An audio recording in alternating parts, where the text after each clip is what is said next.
Yes, I'm your host, Vinda Bazoka, and today with me in the studio is my co-host, Mr. Japan Noah. Good evening, Doc. Good evening. How has been the last 2 weeks? Last week? Oh, it's been busy. Tiring. How has been your last 2 weeks? No, a lot of things have been happening today. Because of a lot of things that have been happening, we have a very vibrant guest in the studio. Definitely. We've been trying to get him for the past, I think, 1 year now. And finally, he's in. We'll skip we will introduce him because it's already written on the screen. He's the Equity Party President, EEP President. Yes. This is no other Honorable CHILUFYA TAYALI.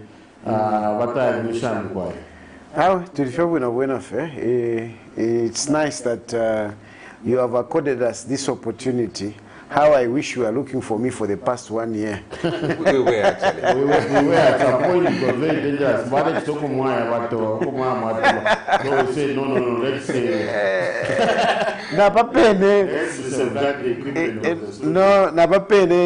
I mean, one of your young men sent me, a poster that I should post on my page, and I couldn't post it because,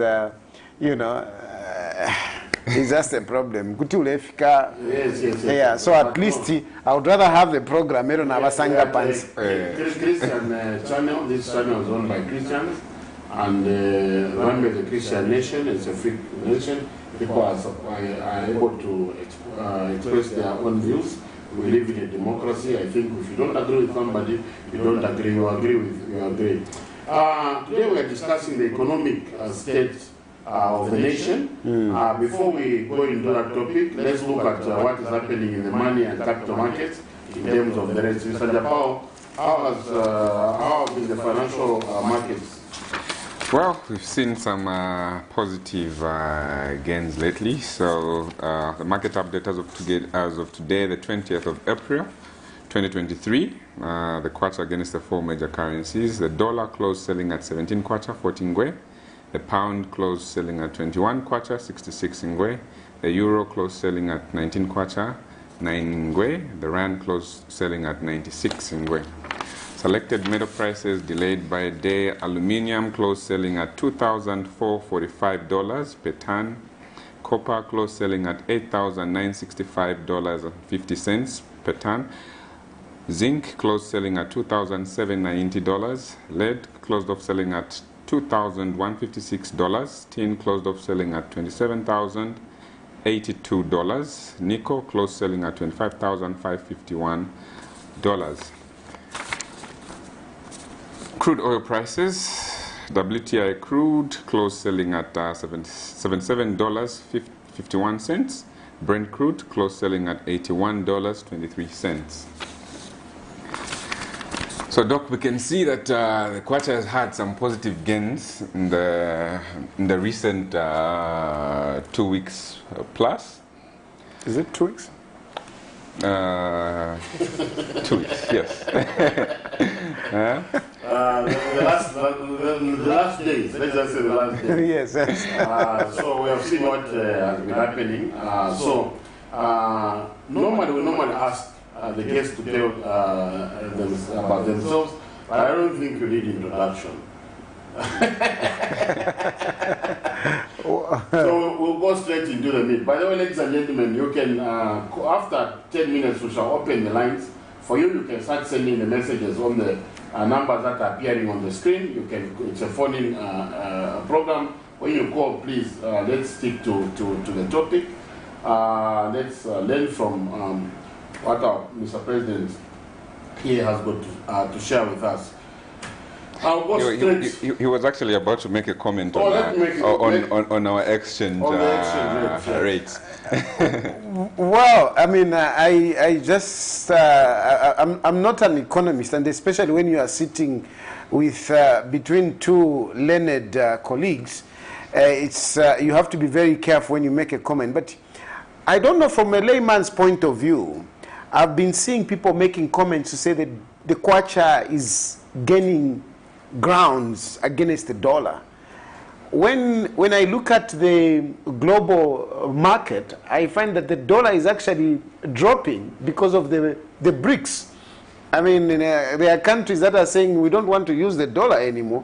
We want to use the yen. We want to use what is that? The Russian. The ruble. The ruble. So I don't. From my point of view as a layman, I'm thinking that the dollar is losing value other than the kwacha gaining, because if I think of it, what is it that is causing the kwacha to gain?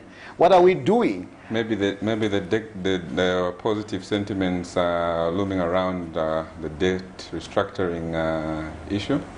Well, from what I know is that our minister and his colleagues, they went and they didn't get anything. They went excited that they have fulfilled all the benchmarks that they were given. They had done the homework, but when they reached there, I mean, they told them, no, I mean, we need to start negotiating your debt individually other than a package.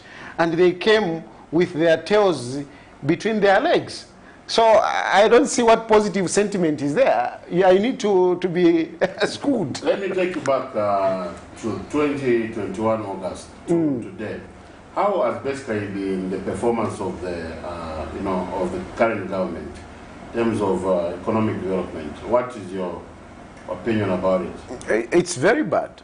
It's really bad. From the general comment I'll give you is that their performance has been really, really bad.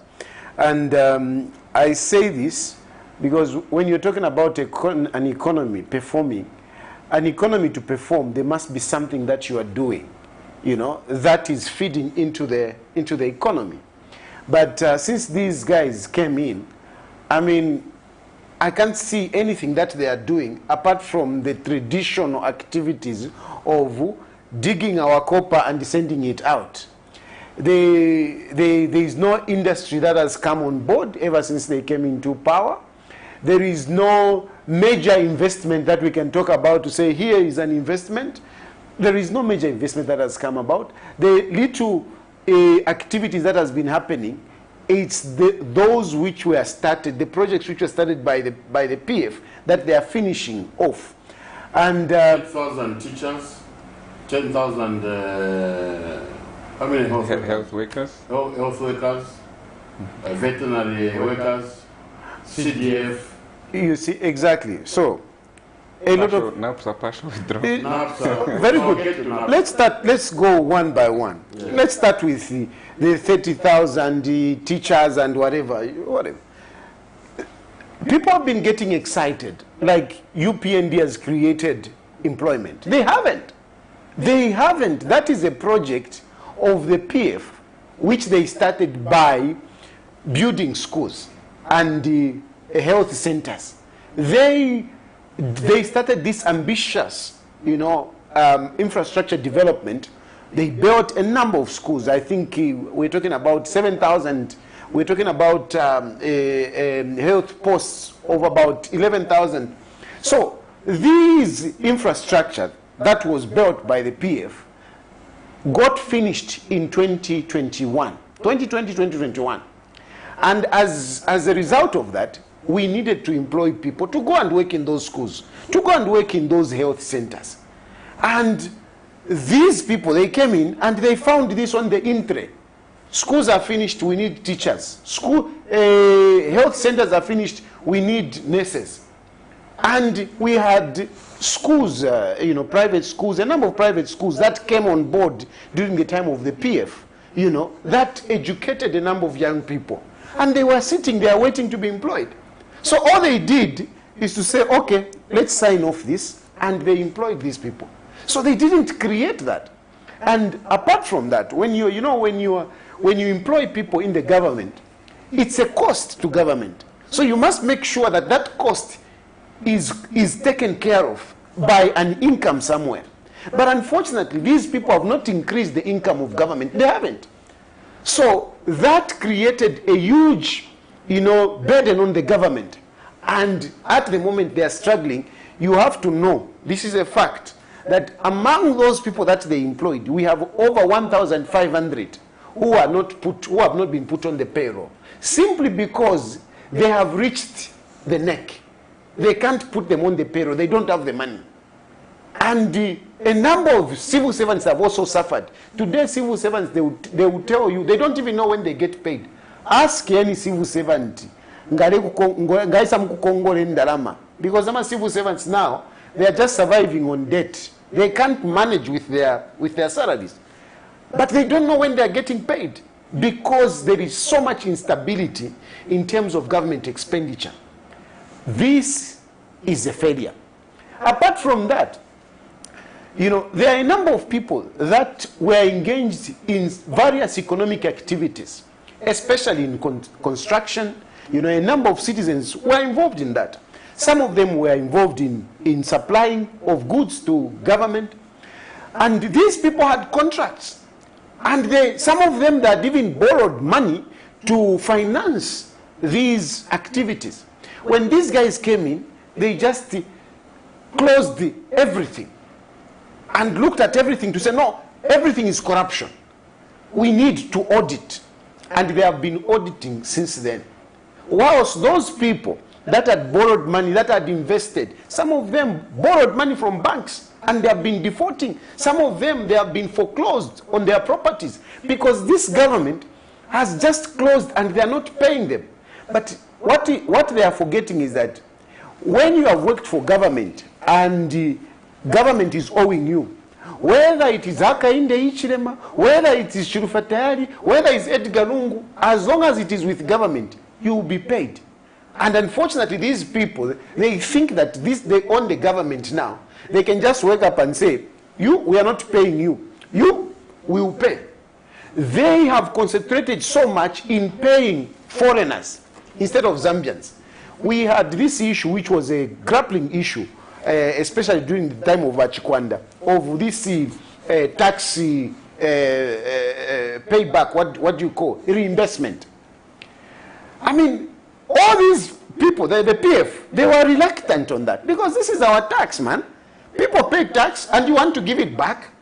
But these guys, they came in, the first thing that they did is to start paying off that tax refund, because most of these people are the ones that sponsored them to enter into government. And so they are like paying back, giving the money, and that money is going, leaving Zambians without money. So at the moment, really, if you have a 1 pin in your pocket, I don't know where we are sitting here, if there is anyone with 1 pin, in Nkwete 150. I don't know what doc you have, I don't know what you have. But if you have 1 pin, you are a rich guy. If I show you my phone right now, I mean, I've got Ntuminaniko 150, Ntuminaniko 50 kwacha. This is the money that people are begging. And these are not small people, big people, because they know that money is difficult. So they have reduced us into beggars. They have reduced us into more poverty, even people that are not supposed to be poor. I hope mulafola. Anyway, that is my point. You look at, since we are talking about procurement, and minimum, what do you think should be done to, first, in terms of minimum, let's go to the agriculture sector in general. Yeah. How do you think FISIP has been implemented, and what is causing the issues in terms of minimum? Exactly, you are right. And I like the way you have put it, to say let's go, you know, sector by sector. We can go to agriculture, we can go to, you know, health, we can go to education, we can go to even finance. And if you look at agriculture, because minimum is a product, is a product of how we are performing in more agriculture. So if you don't perform well, I mean, you can't expect to have minimum at a reasonable price and available. So these guys came in. Where we are coming from with the PF, they did well. You may not like the PF and everything. They had their own faults. But the fact is that you cannot deny the fact that in 2019 we had a bumper harvest. 2020 we had a bumper harvest. And they did well to make sure that they stocked up that maize, such that when these friends were, these UPND were coming in 2021, they found our sheds, amatala yesu, they were full. And when they looked at the maize, they said, damn, there is money here. Because these guys, what they know is about selling. They looked at this, we have a sample.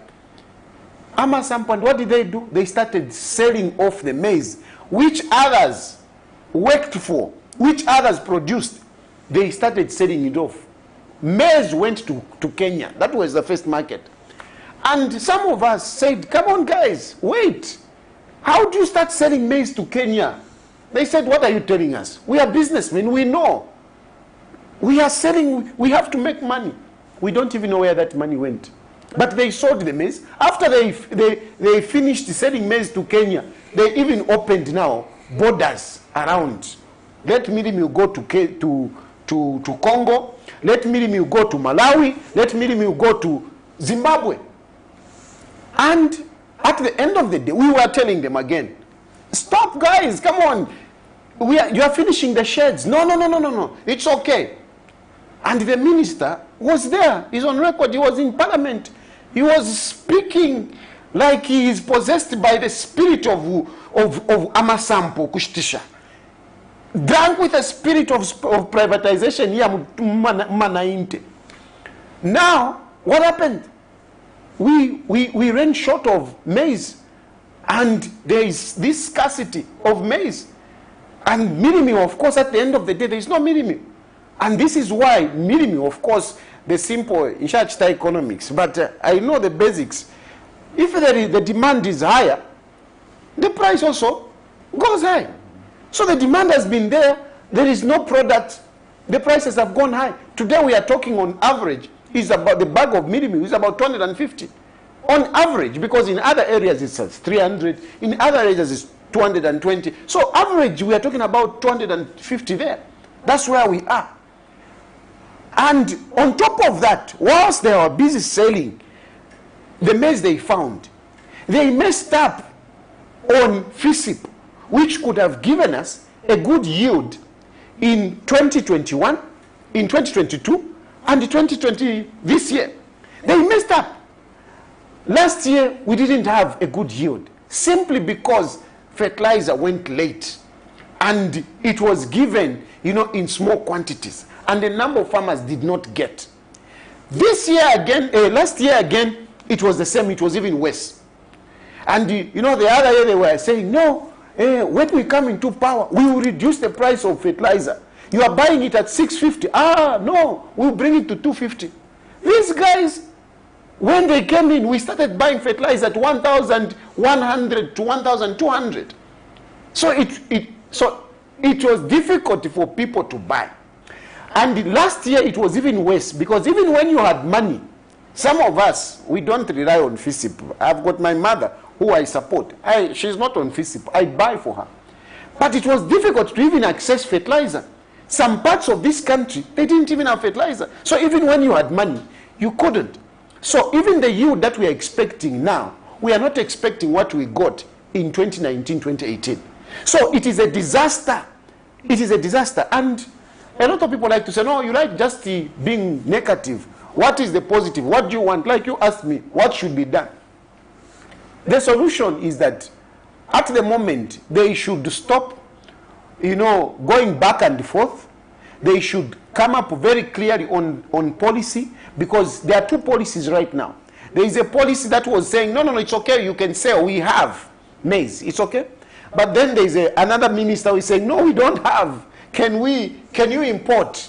Can you import? And there is this SI, we won't charge you. So which is which? Do we have or we don't have? Because if you are clear, if you don't have, then people know that we don't have. And let's start importing. And how are we going to import? But one minister is saying, no, we have. He goes and opens sheds, in Eastern Province. It's one of the strategic reserve, where maize usually in the east from the eastern side, it is not usually touched. But Eko Vele, they heard that Kumbyuku, there is no maize. But somebody told them, no, in Eastern Province they are still there. And they ran there with the board director of FRA. And they started opening. You see, we have maize.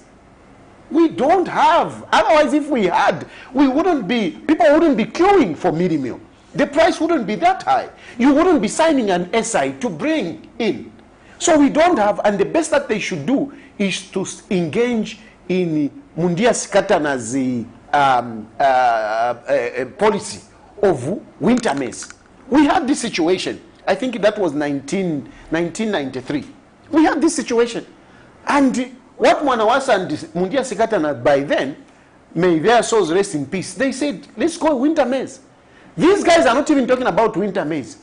Can they think about winter maize? Because we don't have enough that will come out of this year is marketing season, and it will not last us, whatever is going to come, it will not last us into the next farming season. So the earlier we invest in winter maize, the better. Looking at the energy sector, we have monthly reviews of prices. Yeah. Tomorrow, ERB is sitting. I think yes. they're announcing some messages. Yes. Whatever ZESCO has to increase. Basically, they are increasing. It's not rocket scientists. You don't need to be a prophet, Prophet Chakut to. It's clear. They want to increase. And this again goes into the chipante-pante, amateurish, apprentice kind of leadership. These guys, when they came in, they were excited. We have come. Ndifeva Muna. At Ndifeva Jembere, is it? In Tonga, how do you say that? We are the men. He likes. Dance. We have signed an agreement with IMF. That's what they were telling us. We have signed an agreement with them. These guys, they said 7 years. But for me, I've come in 2 weeks. I've done this. And the people clapped. Yeah, now we have a leader. What has come out of that? It is only the harsh conditions that IMF prescribed for us. That's what we have. Has the money come? No, the money hasn't come. The money hasn't come. And this increasing of electricity tariffs and connections is part of the IMF condition. Removing subsidies on fuel, which has increased from the time they came in. They were saying these guys are stealing from fuel. They are stealing 5 kwacha. When I come in, fuel will be at most 12 kwacha. Otherwise, I'll be selling it at 10 kwacha. It was at 17 kwacha. Today, we are at 27, 28. That's where we are. Because IMF told them, no, you have to increase whatever. Remove the subsidy. And this is where we are. But with all those harsh conditions, what have you gotten? What have we gotten? Nothing. So even ERB now, they are going to announce the increment in our electricity tariffs, in our connections. But what will the Zambians benefit out of it? It is only suffering. It is only suffering. These guys, some of us, we are saying, these guys have caused more suffering than what we even envisaged. Because some of us, we were skeptical to say, our guys, can they make it? But we didn't think, we didn't know how useless they are until we saw how useless indeed they are, how bad leaders they are. And this is not defamation. This is real. Because really, if you are not useful to the people, then you are useless. And you can't force me to say, no, you are useful, when you are not helping me. You can't force me to say this government is doing good, when Zambians are suffering. You are watching Economic Briefcase on Tablet TV. You can now join us by calling on the numbers that are appearing on the screen. When you call us, you mention your name and where you're calling from. Rule of law. How many times have you been arrested? 8 times. Within this time that these people have come into power, I have been arrested 8 times. I'm appearing in 4 courts. 4 courts for what? for telling them the truth. Apart on that they are busy looking, what are we going to do? What are we going to charge him with? Telling them the truth for them has become criminal. They don't want to I mean, how can they each them? He says, no, when I come in, you know, I remember his inaugural speech. Please, our police, investigate. Don't arrest people before you investigate. And when you arrest people, make sure you give bond or they are bailed. What is happening now? What is happening? Some of us, we are arrested and then they start looking around for the cases. Like I'm saying, I've been arrested 8 times, but I'm only in court for 4 cases. Because these other 4 times, they were figuring out, what are we going to charge him? What are we going to charge him? They realized there is nothing. Let's just leave him. And I only have 4 cases. And on those 4 cases, I don't want to start testifying here, but I'm innocent. I have testified, I have pleaded innocent, and I'm innocent. I know I'm innocent. Of course, trial is there, but it's them to prove the case that I'm guilty. But the point is that they are not following the rule of law. And it's not only me. A number of... So we have a first caller. Hello, where are you calling from? Yes, I'm calling from. Yes, sir. Yes. Yeah. I've come to write the program. Yes. I want to encourage Mr. Sari. I like his courage. Yeah, most of the time, we normally underestimate that man. We normally speak the truth. Yes, so Mr. Tayali, go ahead, help us to tell the president that he's not doing enough. That's my contribution. Thank you very much. Thank you. So, on the same rule of law, won't you give kudos to the defamation of the president? My brother, right now we are talking, there is a teacher who is rotting in the cells. I think it is somewhere, I don't know if it is in Mansa. He's trending on social media to Boyd something. I mean, and he's actually refusing that he never posted something. But he's in because I think they are saying that he said something against the president. And now they have just twisted, because even me, they have now twisted it. It's not defamation of the president. They are calling it hate speech. Hate speech, that's what they are calling. So when you say something against Wahaka in the Ichirema, they are calling it hate speech. So only those who are naive, who celebrate that the president has removed at the defamation of the president, they are charging us with hate speech. And cases that are not supposed to be criminal. Even Haka in the Ichirema himself used to say it, some of these cases, to say, no, these cases are not supposed to be criminal. Today, a civil case, something which is supposed to be a civil case, is finding itself at the magistrate with people being locked in the cells for a number of days. The shortest time that I've stayed in my cells is 4 days. Shortest. Each time in Gavanjikata, it is 7 days, 8 days. The shortest I stayed, it was 4 days. But all these other times, it's either 7 days or 8 days. Tell us about your prison experiences. I won't mention the one that was a bit noisy in Osaka. I will mention the one that was in Western, is it Western Province? Lukulu. Lukulu. So when you reach there in the cells, what do the other inmates do? What normally happens?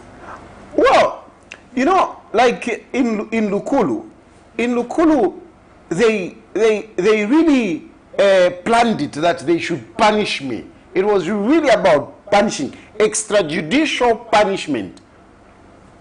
I arrived there, they had told the whole villagers that this guy, they told the people, this guy who insulted the president. Phone call. I know your name and where you're calling from.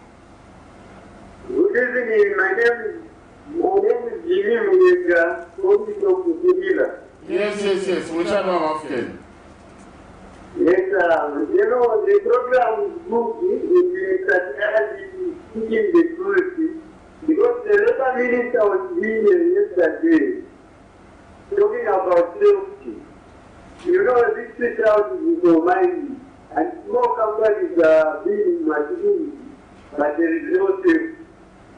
So, the problem is the government doesn't work for the people. People are suffering.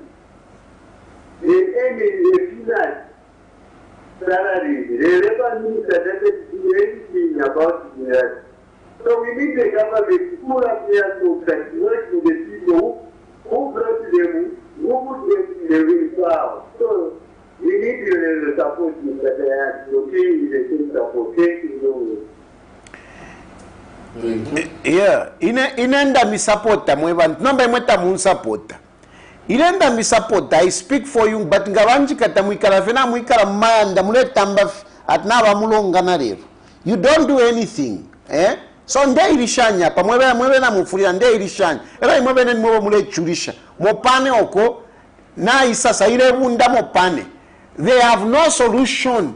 These guys were saying no, we will sort out mopane, we will sort out KCM. Nalelo 1 year 7 months. They have no solution for KCM. They have no solution for Mopani. So the point is that these guys, I like the caller. He has got hope. He said they need to pull up their socks. As far as I'm concerned, these guys have failed. There is no socks that they are pulling out. They are walking barefoot now. They are walking barefoot. They have messed up everything. I don't see them coming out of this. I really don't see. And Zambians, you remember me. I don't see UPND pulling out from where they are. These guys are done. They have failed. Because their only plan was IMF. IMF is not coming. IMF is not coming. And very soon, they will start failing to pay teachers. They will start failing to pay health workers. Because AMAP suppliers, they are already not paying them.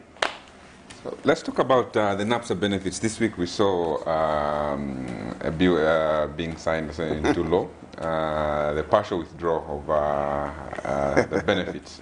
You know, what are your comments on that? You see, when you are dealing with that, this government of President Hakainde Hichilema, this is what I'll tell you, Zambians. When you are dealing with the governance of President Hakainde Hichilema, whatever they tell you, divide it by 75%. Or remove 75%, I think that is the right way. Remove 75% and remain with 25%. So there is this excitement about, NAPSA partial withdraw, as if you just go to NAPSA and you get paid. That's how it is looking. It is looking like this is Christmas gift that has come from the president. He's giving free money. How many have gotten that free money? Because to start with, NAPSA is your money. It's your money. So it is not a gift. Somebody should not be boasting about giving you back your money. Imaba dog nampela nsungireni kwa 100 kwacha na eba tiyo mpeniko 20 kwacha. Should you start celebrating tahari ni mpero rupia? No, it's my money. But there is also something that is very wrong about this. First of all, they were saying that it's so easy to get this money. That's what they were saying. It sounded like everybody can go and access. But right now, apature tamba, nivanga, mwebare tamba, who have received money from NAPSA. First of all, you must have had saved 60 months for you to access. Now, 60 months, if you want to argue. If not, 45%. No, 60, first of all, must have saved 60 months. If you have not saved, if you are 45, then you can withdraw. That's another caller. Your name and where you're calling from?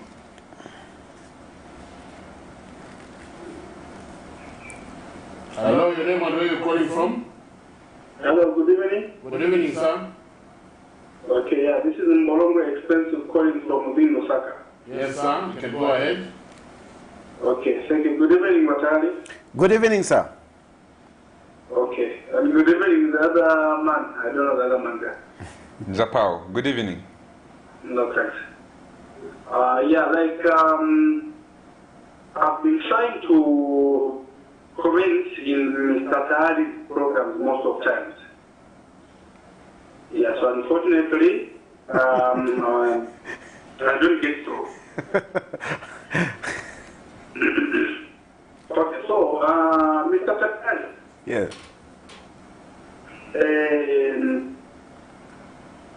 Your program, the way you do your program, most of the time, they are okay. Okay, I like your courage. I like the way you speak. I like the way you put things in line most of the time.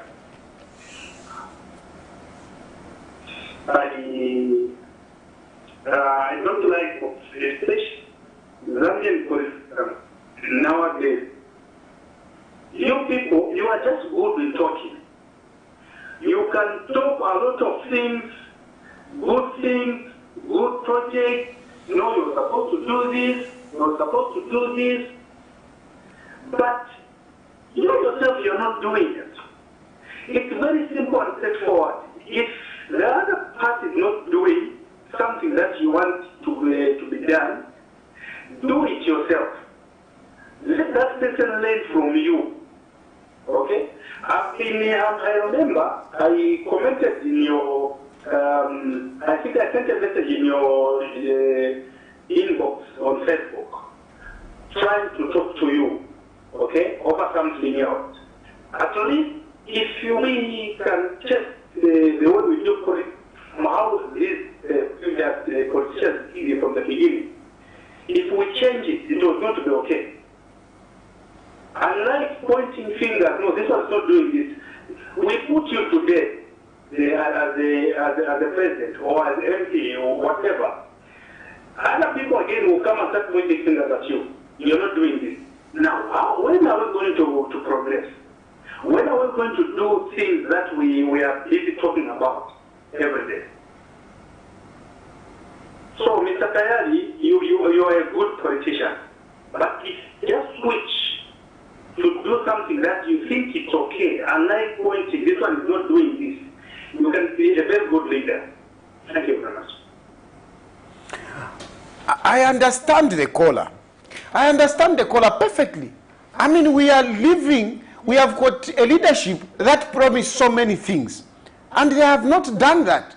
So, it is understandable that that caller and many others may not have confidence in us. And this is a disservice that President Hakainde Hichilema has done to us. He has messed us, all of us.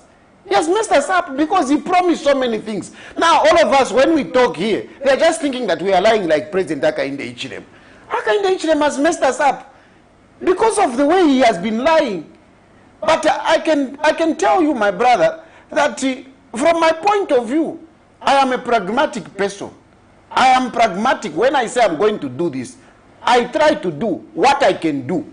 I'm not the one that is managing maize policy. I'm not the one that is managing the healthy policy. So I can only talk. I can only talk. And if those who are in power don't want to do it, they will not do it.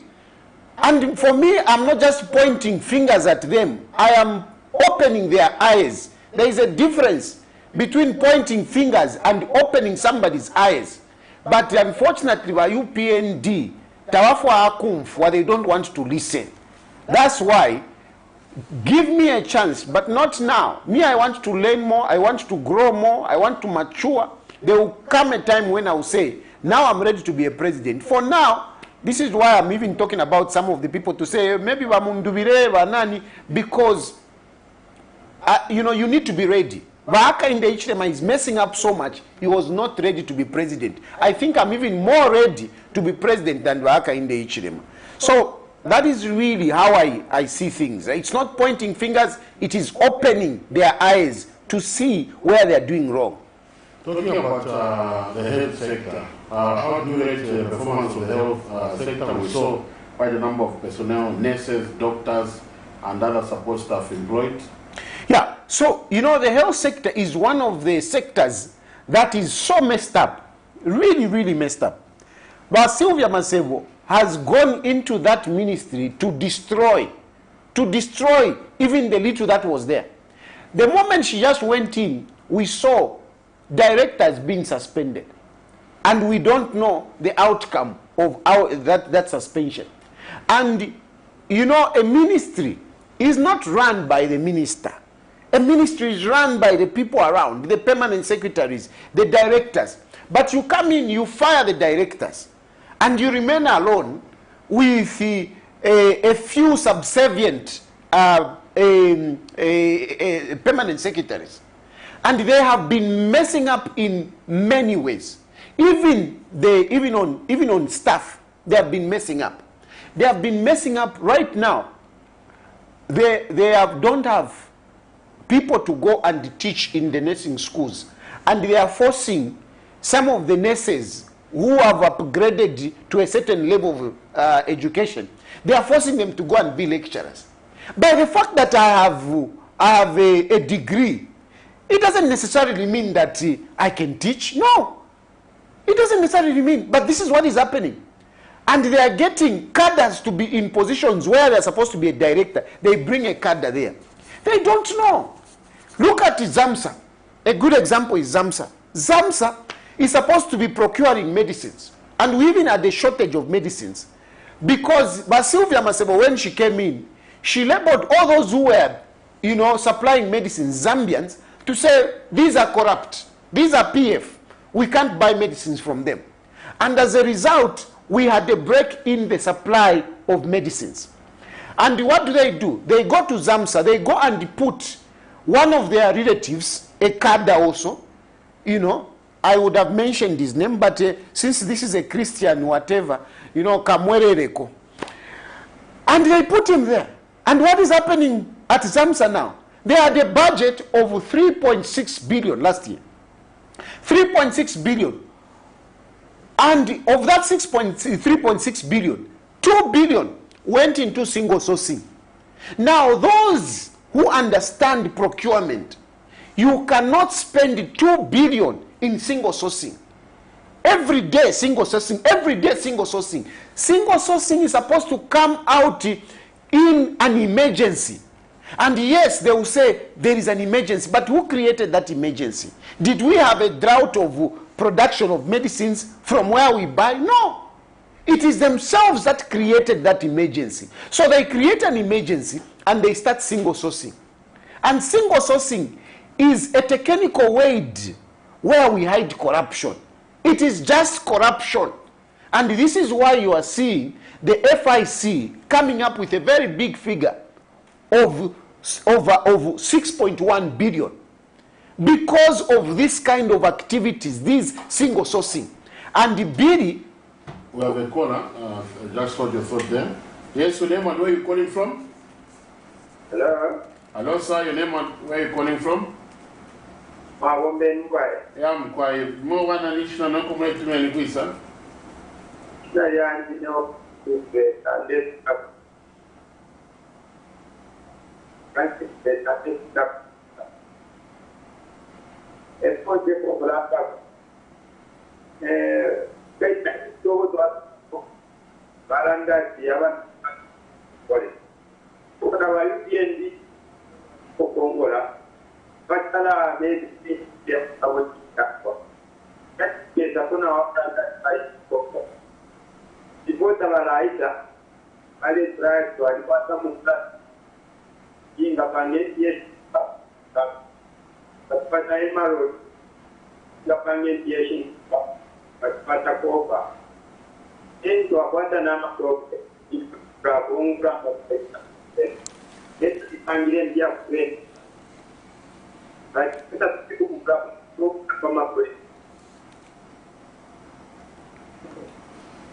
Thank you very much. I think we can scantily get one or two things. Yeah, it's basically talking about that, they promised us that there is ways of making money.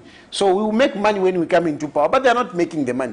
But getting to the point that I was talking about, the issue of, procurement. So we have ZAMSA, doing single sourcing worth 2 billion, which is just not right, because single sourcing is basically to say, no. Instead of the proper way of procurement, public procurement, is to put a tender. And the people who are able to supply, they apply. And then you look at who is the best. Unfortunately, when you're talking about single sourcing, it's simply saying, I know Japao has got a company. and I phone Japan, can you bring the medicines? And that's it. And this is discouraged, and it's against the law. You can't continue doing it, and I'm wondering how ZPPA keeps allowing, because for single sourcing, you have to write to ZPPA. Now, I'm wondering, ZPPA, every day, ZAMSA is writing a letter. No, can you give us a waiver? Can you give us a waiver? I think ZPPA in this instance, they are colluding with ZAMSA to, siphon money out of the government, because it's just not right. And they are same companies are the ones that they are single sourcing from. And as if that is not enough, now they have even gone to Egypt. They have gone to Egypt, and they are saying government-to-government procurement. What they are calling government-to-government procurement is, we have ZAMSA here, which buys medicines for government. And there is another entity in Egypt, which is called Unified Procurement Authority, UPA.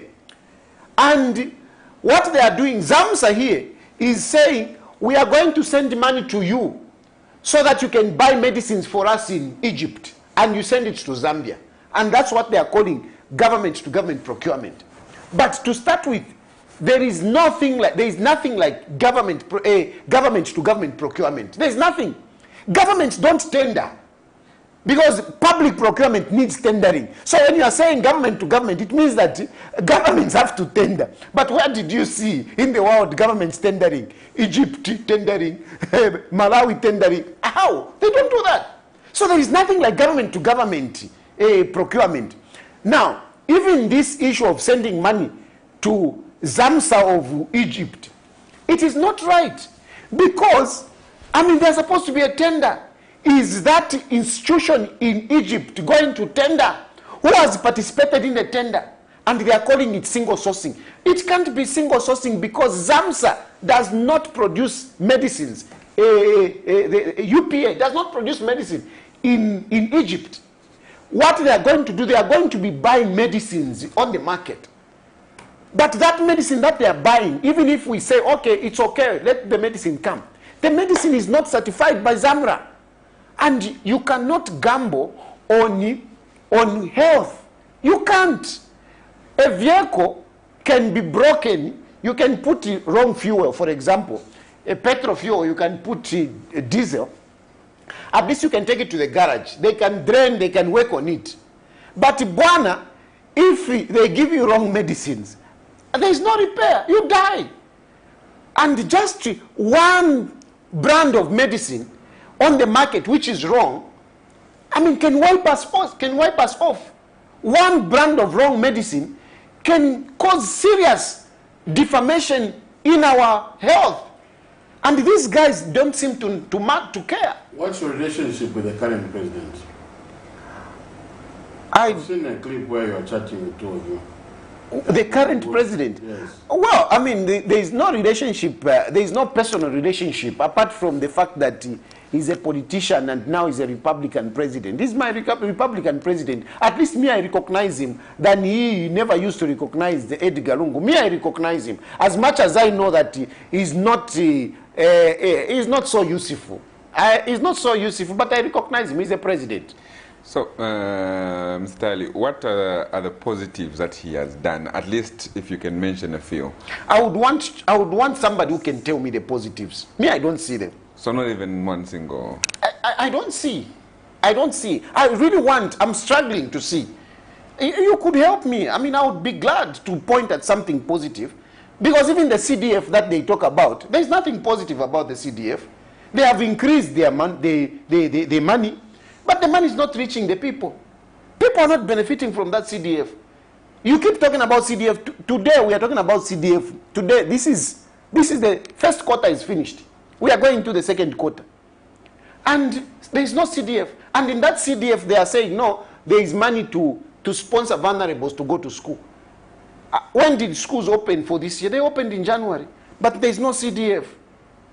There is money to empower young people. Which young people have been empowered? So how am I going to praise CDF? Talk about free education, because these are things that they talk about. Free education, free education. My friend, children are going into schools and they're not learning anything, because schools are crowded and the teachers are frustrated, can't teach properly. Education is not just a matter of going to school and you come back at, no, that is, there is education. Education is going there and you learn something.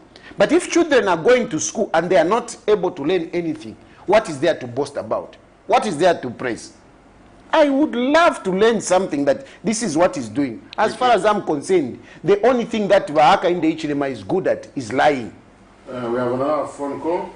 Your name and where are you calling from? I'm calling from Victoria. Kulishan Kukite, Uliwaku is a Chambori, Kana East, Riverside. I believe it's got the watch to get tired for our force to cover doctor. I'm quiet. Number one, Daddy show, actually, Mambo Kuran, the family that some Natasha over the take insurance. But what you look for, Mama, what's going to do? I'm not sure I should do it. Why not president? Yes. But if you have a look at what the president in Zambia. So now the issue is the first dollar. Dollar at Pamula 5%. So the comment is more for that is the issue because we can also see how the economy is moving, how it was. The president telling us we need 2 years. We need to build a thing, but within after 2 years, we're going to work on it. So the tuition criteria is going to send the day, and I'm going to take a right back. And that's why we shall tell us the whatever. Thank you. You know, people have different opinions, which I respect. I know around that Doka Paniva economist in the Wanjapao Katwishi. I mean, they may have their own opinion. And even you, my brother who called, you also have your own opinion. And if you are seeing something positive, me, I would want a caller to call to say, these are the positive things that I'm seeing. I would want somebody who can convince me. If you convince me, I can even be your praise singer. I can even join you. But I'm not seeing that positive. So nalalanda shani mulefwa mbepe ina nchibepa andanda fefishinga. Vaka inde ichine mangawachita wino. Angawatasha. Ngatasha ine. But so far I'm not seeing that what I should be praising. I'm not seeing it. Teti mbepe pakavati yo mungu mfwa wino. Ati yo pandu ndipakamnet TV. Ndina va doctor, va economist, kanshi kandande fya kwa vati womfwe wino. Tefo mbomba ini. Tefo mbomba nangu waka inde ichilema vadi hapa. Elo kutinate mwa one day waka inde ichilema tuwa ikara visa viso. Kwa? Pako wati tuwalanda wino. Vanje wako wati is it that is doing. Na ine na veba ko of one day fimwene. I would be happy one day. Dimbi wa va doc. You should arrange waka inde ichilima wake seikara kwa para ene ninji karapano. So one day. Director, let's look at the messages that probably have received. About CHILUFYA, you're on point. Can you imagine zero or tax holiday for the mines, selling our staple food maize, increases in fuel, meal, etc. In short, I don't know if there's anything good as at now with YHH. It's really a sorry situation. Anonymous SMS. Good evening, comrades. On the panel tonight, I'm following the program so well. CHILUFYA TAYALI has the potential to be a greater politician than he is now if he can only stick to the mandate of being an independent politician, not influenced by political layman. Fred Siavulwe Lusaka. I'm enjoying the program, and like the way Mr. TAYALI is bringing out this issue, here in the Copper Belt we are suffering, and we have been lied that they will tell us how far they have reached with KCM.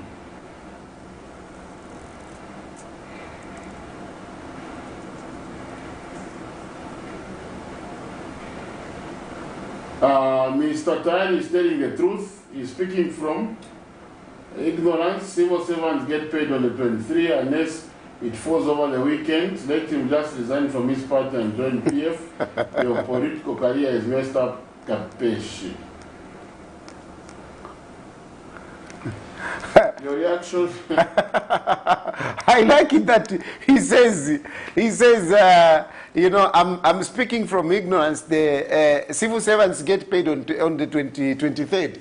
Well, unfortunately for me, I mean, I get, every month, I get these complaints from civil servants. And if you check my Facebook comment, I mean, almost every month I'm talking about people not getting paid. Nonetheless, I mean, we are all entitled to our opinions according to the information that we have. I say things according to the information that I have. If you have information that is contrary to the one that I have and you can prove it, I'll be glad to join you. That is how I operate. As we wind up, huh? Yeah. As we wind up. My last question. What do you think are the social benefits of the partial withdrawal that we've been talking about? Yeah, the partial withdrawal. What effects is it going to have? Is it going to have any benefits in the economy? Is it going to have any effects in the long run? Well, I'm not excited about it to start with, because already what I've seen of the 20,000 that applied, they were saying it is easy, but now they are saying you first have to register. And then you go and whatever. So there is already a complication there. But if everything goes to say people start withdrawing the money, at least there will be a little bit of money. You know, because they're talking about 11 million or 11 billion that they have put aside. If that can go into the economy, at least it can bring some liquidity. So that is positive. If really it happens like that. The problem which I have is that they say, yes, we have got this money ready to dispense. But then they start talking about, no, people first have to register. So I'm already seeing them not really honoring to what they said. Just like they have been saying, they have paid all the retirees. And yet we have a number of retirees who haven't been paid. So coherency with this government is a bit of a problem. But if they can be coherent, I think there will be something that we can praise them for. Then finally, we've had members of parliament as our guests here, and they've testified that they've begun to apply, or rather to utilize CDF for the benefit of their constituencies. And I heard you comment earlier that I don't know how many MPs that you have brought here who have testified. I don't know how many. Mind you, we have 156. So if you had 2 MPs or 3 MPs, I think, you know, Doc would bear with me that that sampling would not stand. Because from where I stand, I interact with a number of MPs. And most of those that I've spoken to, they have complained. Of course, they have cherry-picked some MPs, you know, like to showcase, you know, like to give that picture. But the majority are complaining. And mind you, it is not just about the MP. It is about the people, because that money is intended for the people, and you should get the feedback from the people to say, yes, we have this government now, CDF is working. But really, I can challenge anyone. I can challenge even Waka in the HLM to say, let's go out in the community and do a sample. Let's find out what people are saying about CDF. I can assure you, they are not impressed. It's been a pleasure, Mr. TAYALI, to have you. Doc? It was a pleasure to have you. I know this is you know, a busy schedule. I think we will have to invite you another time. Yes. We want to go deeper into quite a number of issues. I think after next week... maybe our topic should be political economy. Political economy. I think we can bring him next week. No, I don't want to monopolize, you know... no, we'll give it 2 months. So let others come. Invite more MPs to come and talk about CDF so that you can hear. Even just go to Chawama, invite Tasira here to come and talk about CDF. Okay. Thank you, it was a pleasure. Today we are hosting EEP President CHILUFYA TAYALI. We're discussing about the state of the economic state of the nation. With me in the studio was also my co-host, Noah Njapao. I was your host, or I am your host, Ruben Vazoka. See you next week as we continue dissecting various issues that, you know, of national economic development importance. See you next week.